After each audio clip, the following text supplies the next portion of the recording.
এই মাস বাংলাদেশ এবং বাঙালিদের হৃদয়ে জুড়ে আছে।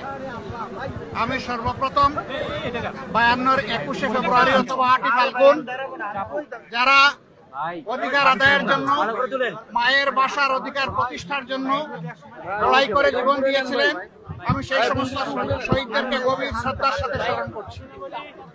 একই সাথে আমি 71-এ মুক্তিযুদ্ধে যারা শাহাদত বরণ করেছেন এবং লড়াই করেছেন তাদেরকেও গভীর শ্রদ্ধার সাথে স্মরণ করছি। তারই ধারাবাহিকতায় 24-এ স্বৈর শাসনের হাত থেকে, ফেসিবাদ থেকে দেশকে মুক্ত করে বৈষম্যহীন একটি সমাজ গড়ার প্রত্যয় নিয়ে যারা লড়েছেন তাদেরকে আমি গভীর শ্রদ্ধার সাথে স্মরণ করছি। এই 3 পর্যায়ে যারা দুনিয়া থেকে বিদায় নিয়েছেন, মহান আল্লাহর দরবারে দোয়া করি আল্লাহ তাদেরকে শহীদ হিসেবে কবুল করুন।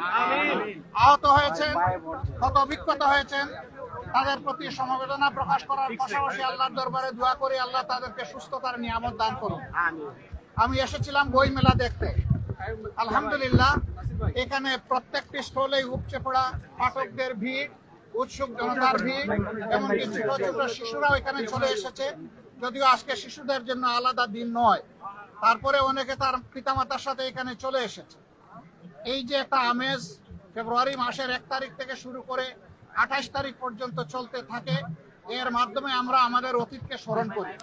যে জাতি তাদের অতীত এবং ঐতিহ্যকে ধারণ করে, স্মরণ করে, সম্মান করে, সেই জাতি সামনের দিকে এগিয়ে যেতে পারে।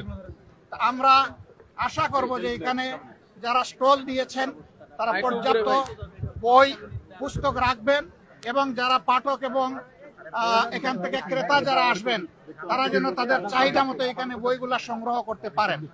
সর্বোপরি আমরা আশা করব অত্যন্ত শান্তি এবং শৃঙ্খলার ভিতর দিয়ে উৎসব মুখর পরিবেশে বাকি সময়টাও যেন 28 তারিখ পর্যন্ত এইভাবেই অতিবাহিত হয় এবং পাঠককুল যেন তারা তৃপ্তি নিয়ে এখান থেকে তাদের চাহিদা এবং প্রাণের বইগুলা সংগ্রহ করতে পারেন।